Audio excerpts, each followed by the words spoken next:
Black security guard. 30 minutes later, he's on his knees. At Westfield Academy, there was only one rule that mattered. Don't mess with Zach Morrison. The 17-year-old son of a tech billionaire owned every hallway, every conversation, every soul in that $50,000 a year prison they called a school.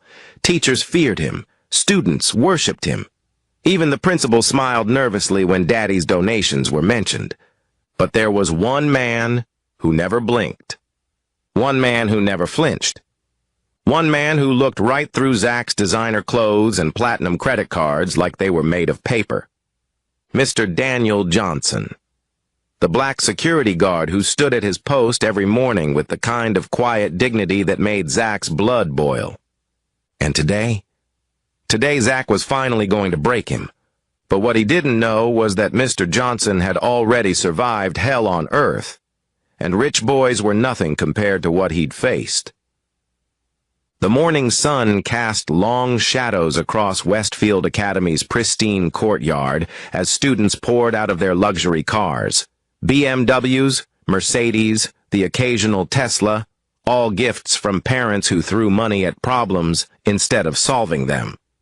Zach Morrison stepped out of his matte black Porsche 911, his designer sneakers hitting the pavement with the confidence of someone who'd never been told no in his life.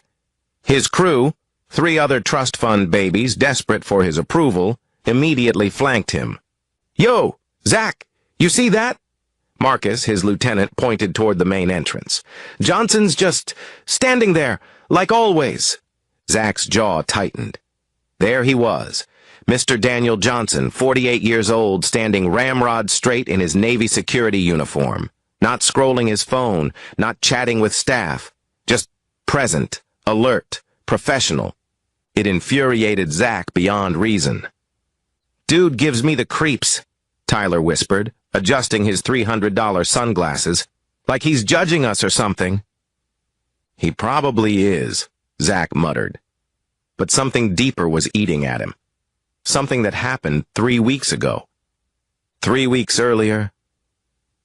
The hallway had been crowded, students rushing to class, when Zach saw his opportunity. Some freshman, probably on scholarship, had dropped his books right in front of the popular girls. Easy target. Zach had shoved the kid hard, sending him sprawling across the polished floor.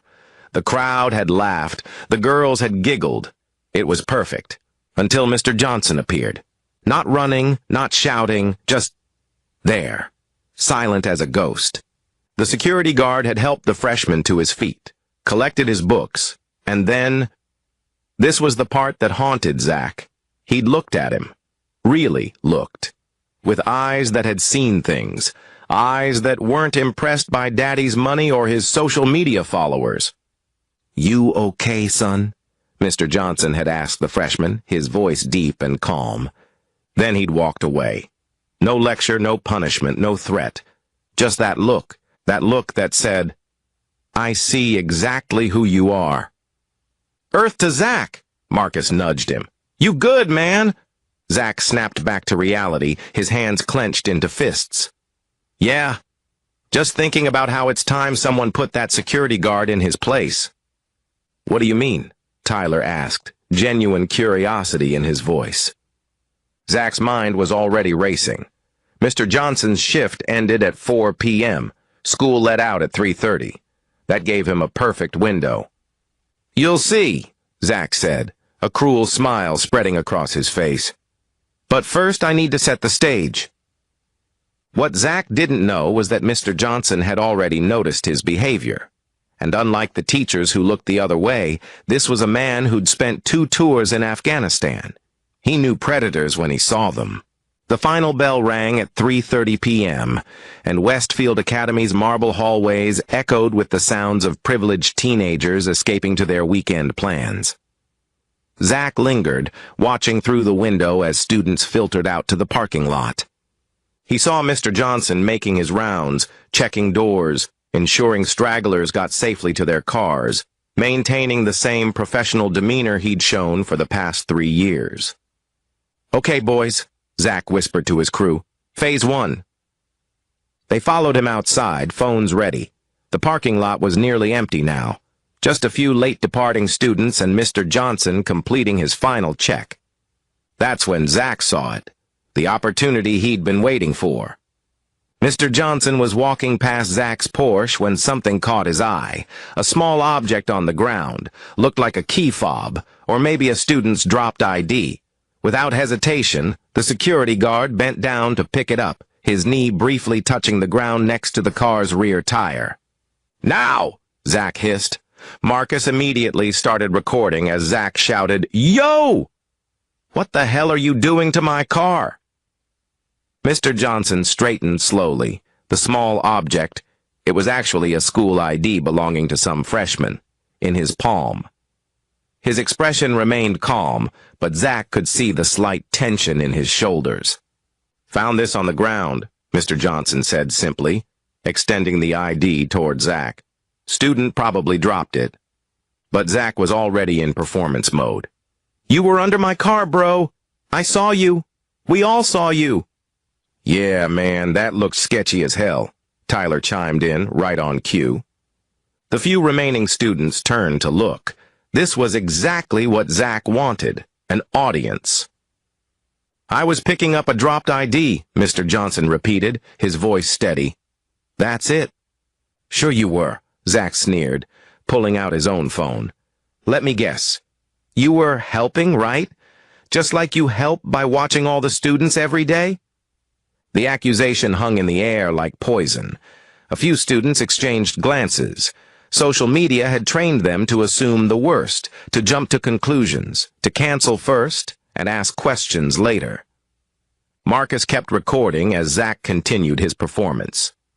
"This is what happens when schools hire random people and don't do background checks. How do we know what this guy's really about?" Mr. Johnson's jaw tightened almost imperceptibly. For just a moment, Zach thought he saw something dangerous flash in the man's eyes, but then it was gone, replaced by that same maddeningly calm expression. "I'm going to report this to Principal Martinez," Mr. Johnson said quietly. "Go ahead," Zach laughed. "Tell her how you were caught lurking around student cars. See how that works out for you." As Mr. Johnson walked away, Zach turned to his crew with a triumphant grin. "Phase 1 complete. Now we let this simmer over the weekend. By Monday, everyone will be talking about the suspicious security guard." But as he watched Mr. Johnson disappear into the building, Zach missed the detail that would have changed everything. The security camera mounted on the light pole directly above his car. The camera that had recorded the entire interaction from start to finish. The camera that clearly showed Mr. Johnson picking up a dropped ID and nothing more.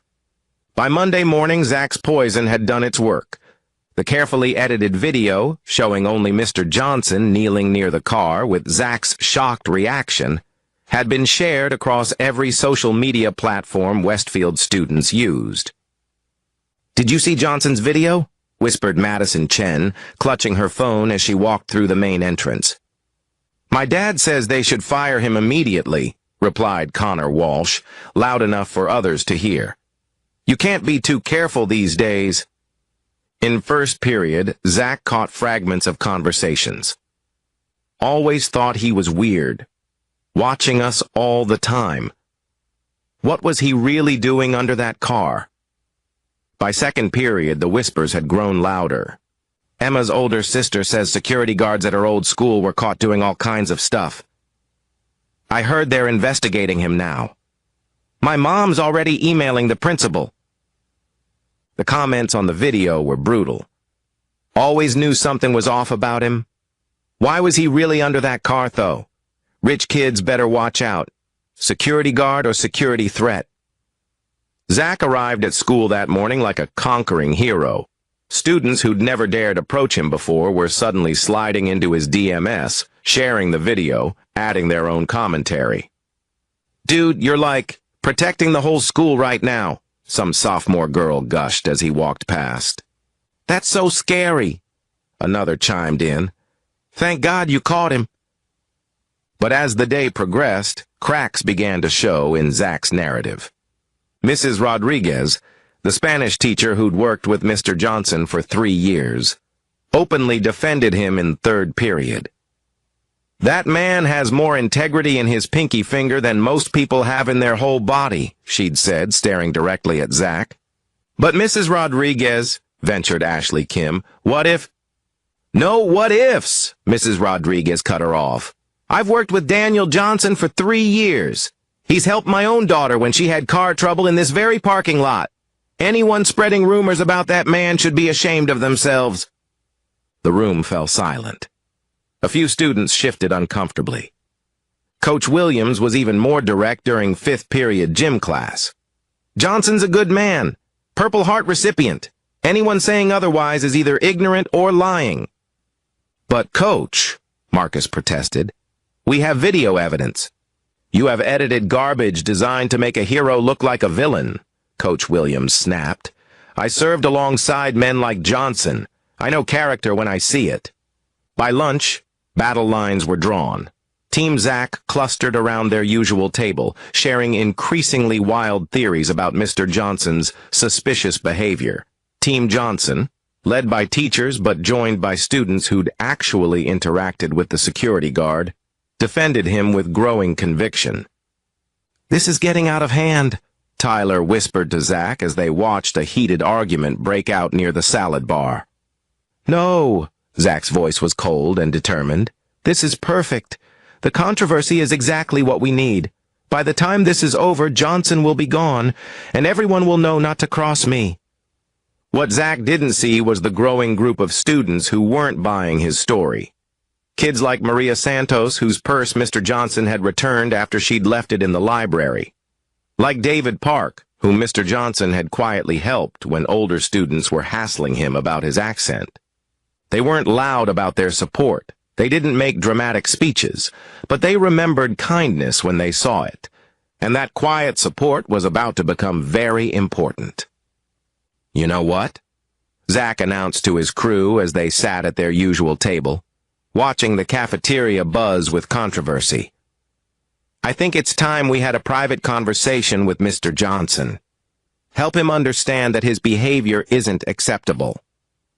"What kind of conversation?" Marcus asked, though his tone suggested he already knew. "The kind that happens after school, away from cameras, just us and him." Tyler shifted uncomfortably.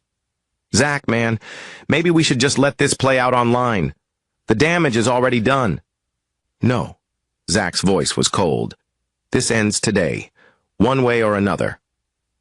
What none of them knew was that Mr. Johnson had already seen the video, had already reported it to Principal Martinez, had already requested the security footage from the parking lot, and Principal Martinez had already made a phone call that would change everything. 3:45 p.m., 15 minutes after the final bell. Zach and his crew lurked near the loading dock behind the school, a blind spot they'd used before for their conversations with students who needed to learn their place. No security cameras, no witnesses, just concrete walls and the kind of privacy that emboldened cowards. The afternoon sun cast long shadows between the buildings, creating a maze of light and darkness that seemed to swallow sound. Zach could hear his own heartbeat as they waited. "There he is," Marcus whispered. Mr. Johnson was making his final rounds, checking the back exits as he did every day. His routine was predictable, professional, thorough, perfect. "Remember," Zach said, his voice low but charged with adrenaline, "we're just having a conversation. But if he gets aggressive, if he makes any moves, well, self-defense is self-defense." They spread out, blocking the narrow alley between the loading dock and the maintenance shed. The space felt smaller now, more confined. The walls seemed to press in around them. When Mr. Johnson turned the corner, he found himself facing 4 teenagers with predatory smiles. For a moment, nobody moved. The silence stretched out like a held breath. Zach could see the security guard's eyes quickly assessing the situation. 4 against 1, no witnesses, no escape route except through them. But instead of fear, instead of the panic Zach had expected to see, Mr. Johnson's expression remained completely calm. If anything, he seemed disappointed. "Mr. Morrison," he said finally, his voice cutting through the tension like a knife. "We need to talk." The words weren't what Zack had expected. He was supposed to be the one in control here. He was supposed to be making the demands. "What can I do for you, Mr. Morrison?" Mr. Johnson asked, his tone professional despite the obvious threat. The question hung in the air. Zack could feel his crew waiting for his lead, could sense their nervous energy building. This was his moment, his chance to finally put this man in his place. But something in Mr. Johnson's eyes, that same calm, knowing look from 3 weeks ago, made Zack's mouth go dry. "You can start by explaining what you were really doing under my car," Zack said finally, stepping closer. His voice sounded smaller than he'd intended in the enclosed space. "I told you the truth," Mr. Johnson replied. "I have nothing else to add." The silence stretched out again, longer this time, heavier. Tyler cleared his throat nervously. "See? That's the problem," he said, his voice cracking slightly. "You think you can just lie to us, like we're stupid." "Like you're better than us," Marcus added, but his bravado sounded forced. Mr. Johnson's expression didn't change, but Zack caught something in his posture, a subtle shift, like a coiled spring under pressure. The man's hands, which had been relaxed at his sides, were now positioned slightly differently, more ready, more prepared. "I don't think I'm better than anyone," Mr. Johnson said quietly. "I'm just trying to do my job." "Your job?" Zack laughed, but the sound echoed strangely in the confined space, making him realize how alone they really were. "Your job is to serve us, to know your place. But you walk around here like you own the place, like you're judging us." "I don't judge students," Mr. Johnson said. "That's not my role." Another pause. Longer. The shadows seemed to be growing darker. "Bullshit!" Zack exploded, his mask finally slipping. "You judge me every single day. I see it in your eyes. You think because my dad has money, because I have nice things, that makes me a bad person." For the first time, Mr. Johnson's expression shifted. Not to anger, but to something that looked almost like pity. "Money doesn't make you a bad person, son," he said softly. "But what you choose to do with it might." The words hit Zack like a physical blow. All his rage, all his frustration, all his desperate need to feel powerful, crystallized into a single, violent impulse. "You know what?" Zack snarled. "I'm done talking." And in the suffocating silence of that narrow alley, with the weight of his own failures pressing down on him, Zack Morrison made the biggest mistake of his life. He shoved Mr. Johnson hard in the chest. That's when everything changed. The shove should have sent Mr. Johnson stumbling backward, should have established dominance, should have put the uppity security guard in his place. Instead, Mr. Johnson absorbed the impact like it was nothing, didn't even take a step back. "Last warning," he said, his voice deadly calm. "Walk away." But Zack was too far gone, too pumped up on adrenaline and audience to back down now. He drew back his fist, ready to throw a punch that would make him a legend. He never got the chance. Mr. Johnson moved faster than anyone his age should have been able to move. 1 second, Zack was throwing a punch. The next, he was on his knees, his arm twisted behind his back in a control hold that sent lightning bolts of pain through his shoulder. "What the—" Marcus started to say, but Mr. Johnson was already moving. The security guard released Zack and flowed toward the second attacker like water. Marcus threw a wild haymaker that Mr. Johnson ducked under effortlessly, then found himself face first against the brick wall, his arm pinned behind his back. Tyler and the fourth boy froze, suddenly realizing they weren't facing a mild-mannered security guard anymore. They were facing something else entirely. 22nd Infantry Division, Mr. Johnson said quietly, not even breathing hard. 2 tours in Afghanistan. I really hoped I'd never have to use these skills again. He released Marcus, who slumped against the wall, holding his wrist. Then he turned to face the remaining 2 boys. You can run, he said simply. Or you can join your friends on the ground. Your choice. Tyler and his buddy didn't need to be told twice. They turned and ran. Zach struggled to his feet, his shoulders screaming in pain, his world tilted completely off its axis. This wasn't how it was supposed to go. This wasn't the script. You can't do this, he gasped. My father will have you arrested. He'll sue the school.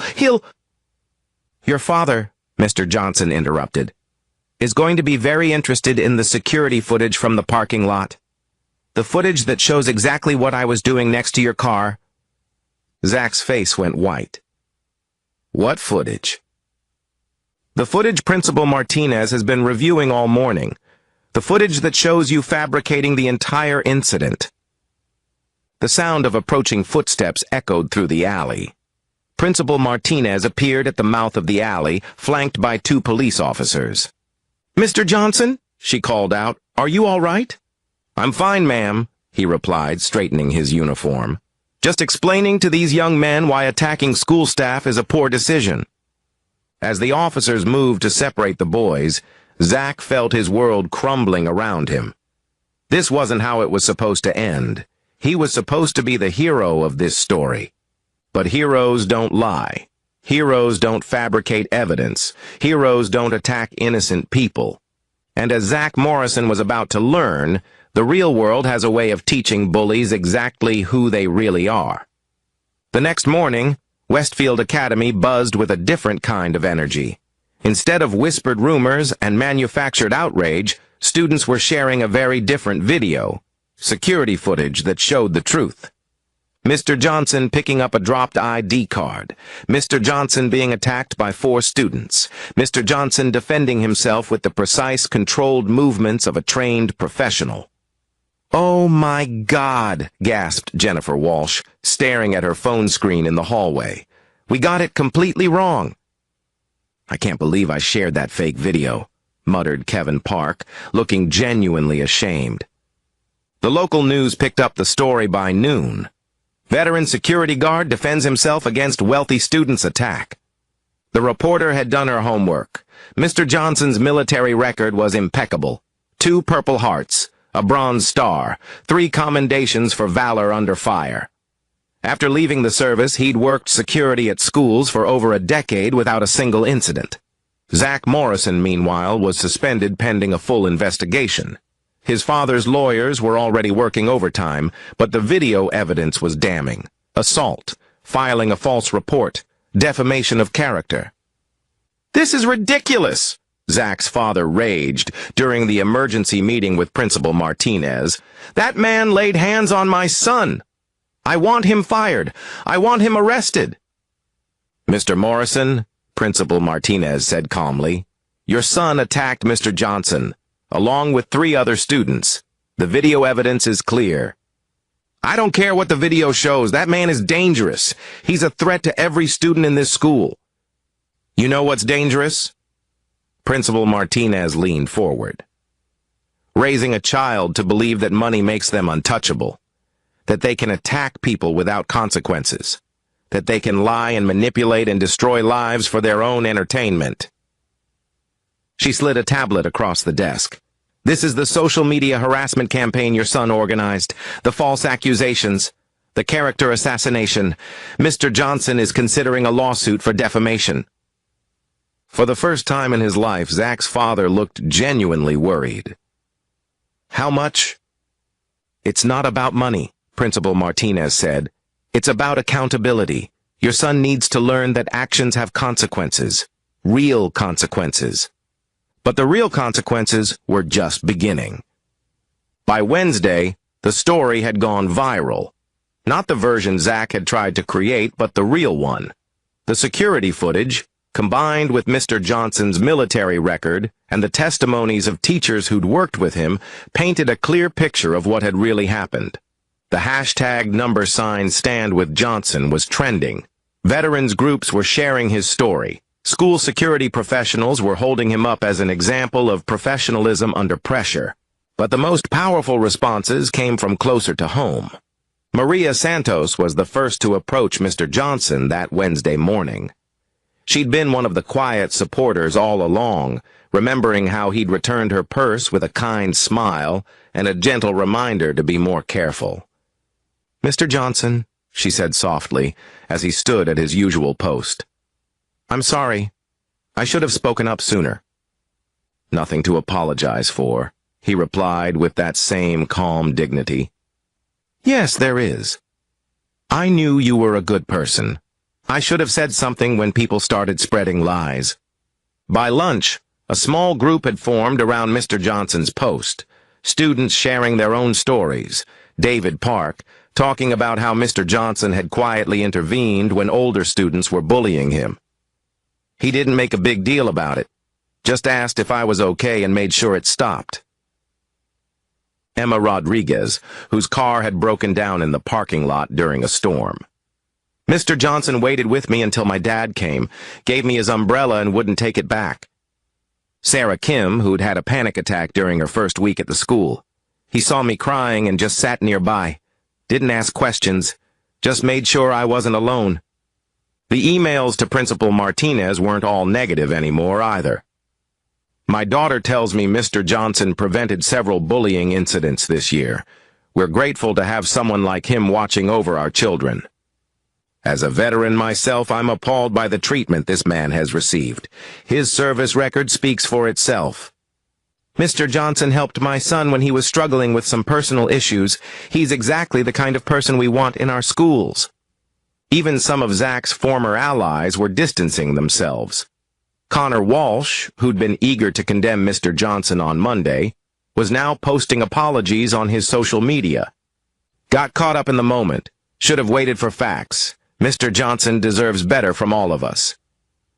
Zach, meanwhile, was learning what it felt like to be on the receiving end of social media justice. His carefully curated Instagram account was flooded with comments. His TikTok videos were being duetted with clips of the security footage. His Twitter mentions were a wasteland of criticism and condemnation. "This is insane," he complained to his mother over dinner.